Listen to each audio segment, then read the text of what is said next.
abilities. Remember, there's a responsibility which comes with all of that. And this, it's very important to get this balance right. No country should ever let its people down. But no smart country will ever make it appear that you are only there for your own people. Each one is an error of a different kind. So we may have brought back all our citizens, at that time. But if you look, during that same time, we also supplied vaccines to 100 countries. Vaccines at a time when there were stocks of vaccines lying near them which they could not get access to. So this, doing good for the world, doing good for yourself, these are not contradictory concepts. These are part, and that's why I said we need that cultural rebalancing. Because in our culture, it is very deep. The world is never treated as something, as the other, as something hostile. And finally, I think a lot depends on how we stand up for our interests, sometimes stand up to global challenges, sometimes stand up for others.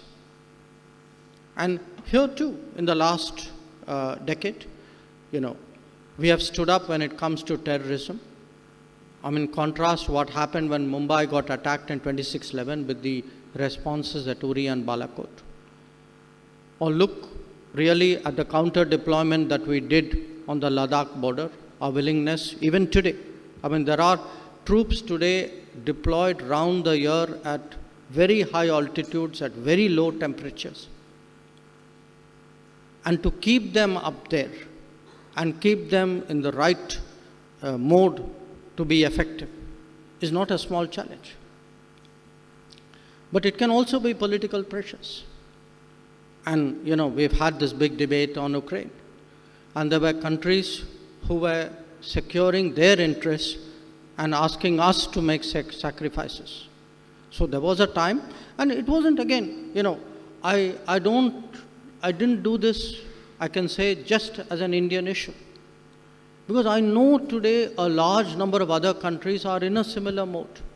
We are preparing for the G20. We were the first country as a G20 chair to consult another 125 countries in the world because we knew that they would not be on the table. They didn't have a voice.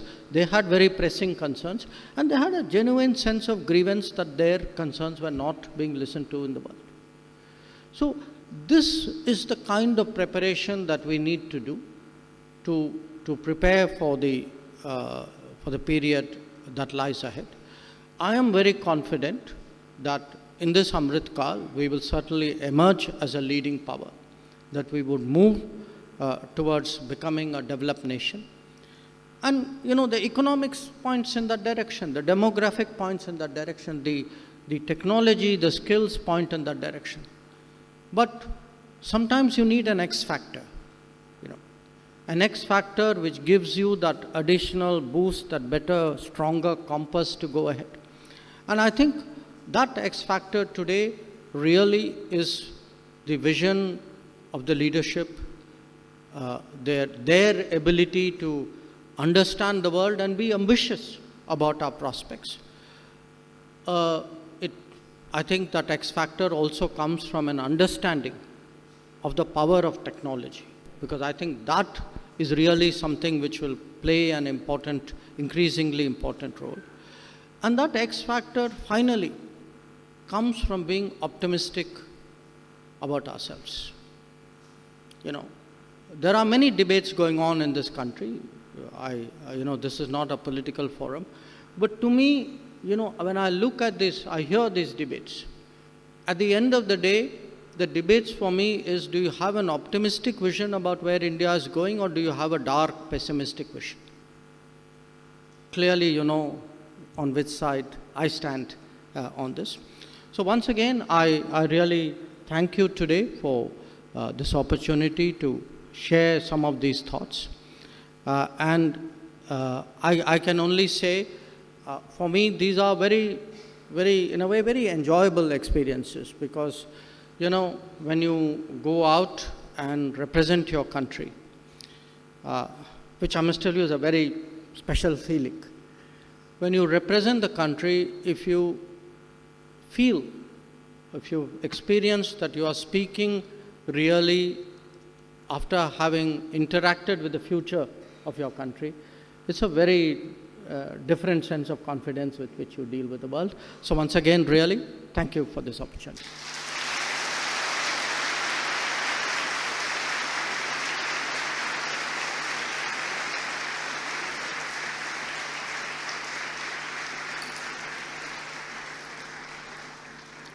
Thank you, sir. On behalf of the Mahe community, I sincerely thank you for the inspiring and insightful words and encouraging our students to pursue greatness in the service of the nation. We have really been enlightened to understand the connections between domestic politics and global influence. You have explained to us the scale, the implications and the impact of the changes that are happening in our country, and how the connection between domestic politics and foreign policy both reflects as well as drives our priorities. The opportunities thrown up in the post-pandemic world have also been explained in your address, and we look forward to more fruitful discussions moving forward. Kindly permit me to ask a few questions on behalf of the audience. I will also be asking the student who asked the question to please stand up and identify themselves. So the first question is from Felix B. Kutakara, a student of TAPMI. So the question is as follows: what does it mean for India in the broader context of China brokering a Saudi-Iran truce? Does this also blunt US foreign policy in the region? You know, the Gulf, as you can see, is a region whose well-being is something of very deep interest for us.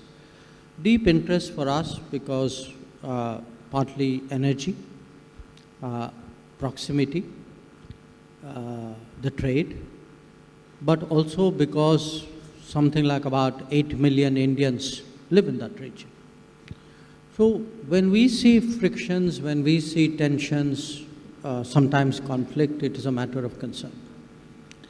Now, if Gulf countries are able to mitigate it, the frictions, if they're able to resolve their problems, you know, I don't think anybody would take anything other than a positive view of it. Now, where that mediation process happens, who facilitates what, that's an interesting proposition. Because when we speak today about rebalancing in the world, it seems like a very academic concept. You know, it's like, okay, your GDP went up by 2%, mine came down by 3%. But it translates itself really